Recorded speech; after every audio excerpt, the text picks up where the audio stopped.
Hello friends, YouTube channel पर LK classes में आपका स्वागत है। और आज हम आपको जो अपनी इस क्लासेस में वीडियो सेंड करेंगे वो हमारी हिंदी व्याकरण।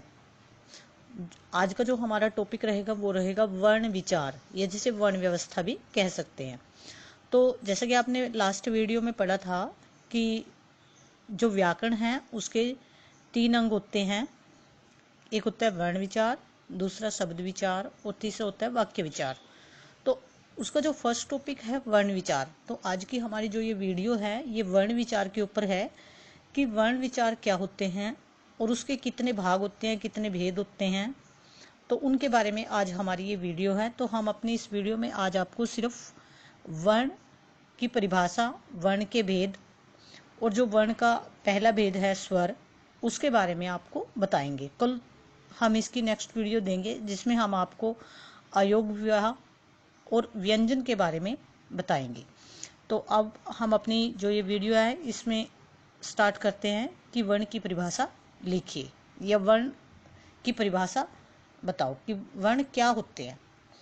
तो वर्ण जो है उस शब्द का अर्थ है ध्वनि। वह सबसे छोटी ध्वनि जिसके और टुकड़े न किए जा सके वर्ण कहलाती है। जैसे कि आपको लास्ट वीडियो में भी बताया गया था कि जो वर्ण होते हैं वो सबसे छोटे होते हैं, उसके और टुकड़े हम नहीं कर सकते। वर्णमाला में जैसे क ख ग होते हैं तो उनके अब आगे हम और टुकड़े नहीं कर सकते। जैसे वर्णों को जोड़कर शब्द बनता है तो शब्द के जब हम टुकड़े करते हैं तो वो वर्णों में टुकड़े हो जाते हैं, लेकिन वर्ण के आगे हम टुकड़े नहीं कर सकते। तो जो वर्ण है वो भाषा की सबसे छोटी इकाई होता है, ध्वनि की सबसे छोटी इकाई होता है। तो वर्णों को जोड़कर शब्द बनते हैं। तो जैसे हमारे पास शब्द है गणेश, उत्सव, और भी अन्य शब्द भी बहुत सारे हैं। जैसे यहीं पर भाषा ही ले लो या फिर ध्वनि।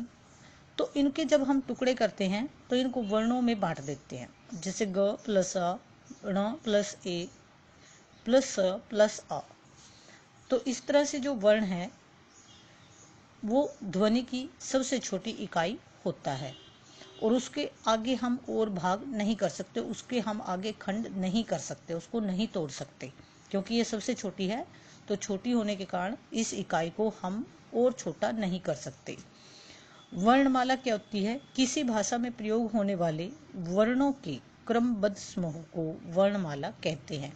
अब जो वर्णमाला होती है, वर्णमाला के अंदर स्वर और व्यंजन होते हैं। इनको दोनों को जोड़ने से वर्णमाला बनती है, स्वरों को और व्यंजन को। तो वर्णमाला में जो कुल वर्ण है उनकी संख्या 52 है। तो जो वर्ण है उसके 3 भेद होते हैं, स्वर, व्यंजन और अयोगवा।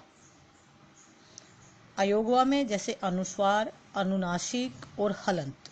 तो इनके बारे में भी हम आपको नेक्स्ट वीडियो में बताएंगे। तो आज की इस वीडियो में हम आपको जो वर्ण का फर्स्ट भेद है, पहला भेद जो है स्वर, तो स्वर के बारे में बताते हैं कि स्वर क्या होते हैं। अब आपने बचपन से ही हिंदी में जो वर्णमाला है वो सीखी है, उसमें पहले आप स्वरों को पढ़ते हो, उसके बाद आप व्यंजन पढ़ते हो। तो जो स्वर होते हैं वो कौन कौन से होते हैं? अ, ई, उ, री, ए, ऐ, ओ, अ, इत्यादि। तो ये हो गए हमारे स्वर। तो जब व्यंजनों को बोला जाता है तो इन स्वरों की सहायता साथ में लेनी पड़ती है।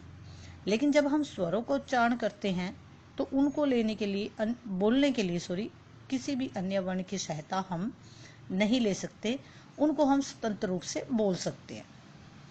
क्यों? क्योंकि इनको बोलते हुए जो हमारी प्राण वायु है, जो श्वास वायु है, वो मुंह से बिना रुके निकलती है। जबकि जो व्यंजन होते हैं जब हम उनका उच्चारण करते हैं तो उनका उच्चारण के लिए हमें स्वरों की सहायता लेनी पड़ती है। तो अब हम आपको नेक्स्ट जो हमारा क्वेश्चन है, क्वेश्चन नंबर 3, स्वर किसे कहते हैं?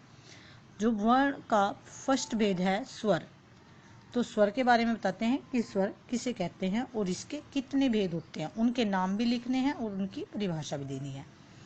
तो जो स्वर है, वर्णमाला में जो स्वर है उनका उच्चारण करते समय हवा बिना रुके मुंह से निकलती है। आपने भी आप बोल के, जितना आप प्रैक्टिकली इनको बोल के देखोगे, उच्चारण करके देखोगे, तभी आपको पता लगेगा कि स्वर बिना रुके ही मुंह से इनका उच्चारण हो जाता है। तो इन्हें कहते हैं स्वर, और ये कि स्वतंत्र होते हैं, इनको बोलने के लिए अन्य वर्णों की सहायता नहीं लेनी पड़ती। नेक्स्ट है, जिन स्वरों का उच्चारण बिना किसी वर्ण की सहायता से किया जाता है उन्हें कहते हैं स्वर। स्वर 11 होते हैं, ये आपको नीचे दिए गए हैं जो 11 स्वर हैं। इसके बाद आता है स्वर के भेद। तो जैसे कि वर्ण के 3 भेद होते हैं, उसी तरह से स्वर के भी 3 भेद होते हैं। उच्चारण के आधार पर होते हैं कि इनको बोलने में कितना समय लगता है, उस आधार पर स्वरों को 3 भागों में बांट दिया जाता है, यानी कि इसके 3 भेद हैं। ह्रस्व स्वर, जिन स्वरों के उच्चारण में बहुत कम समय लगता है, यानी कि जिन स्वरों को बोलने में बहुत कम समय लगता है, उनको हम बहुत कम, मतलब जल्दी बोल सकते हैं, जैसे अ, ई, उ, री। ऐसे ही नेक्स्ट हमारा जो भेद है वो है दीर्घ स्वर। दीर्घ स्वर में ह्रस्व स्वर से 2 गुना समय लगता है। तो जब इनका हम उच्चारण करते हैं तो इनको बोलते समय जो समय लगता है इनको बोलने में, वो ह्रस्व स्वर से 2 गुना लगता है, तो उसे बोला जाता है दीर्घ स्वर। ये होते हैं 7, आ, ई, उ, ए, ओ। तो ये हो गए दीर्घ स्वर। ह्रस्व स्वर 4 होते हैं और दीर्घ स्वर 7 होते हैं, तो कुल मिलाकर जो स्वर हैं वो 11 होते हैं, जिसमें से 4 ह्रस्व स्वर और 7 दीर्घ स्वर होते हैं। उसके बाद नेक्स्ट है हमारा प्लुत स्वर। तो प्लुत स्वर में ह्रस्व स्वर से 3 गुना समय उच्चारण में लगता है। जैसे हम ओम शब्द लिखते हैं तो उसके आगे गिनती का 3 लगाया जाता है, 3 अंक जो है वो लगाया जाता है लिखित रूप में। लेकिन जब हम इसको बोलते हैं तो इसको बोलने में, उच्चारण करने में जो समय लगता है वो ह्रस्व स्वर से 3 गुना लगता है। तो ये हो गया हमारा प्लुत स्वर। जो स्वर हैं उनकी एक मात्रा, जो चिन्हों के रूप में है, उसकी एक मात्रा का प्रयोग हम करते हैं। लेकिन जब शब्द के स्टार्टिंग में ही कोई स्वर आ जाता है तो वहां पर हम स्वर का पूर्ण रूप लिखते हैं, मतलब मूल रूप लिखते हैं। अदरवाइज व्यंजन के साथ उनकी मात्राओं का उपयोग किया जाता है। तो जो स्वर हैं उनकी मात्राएं होती हैं,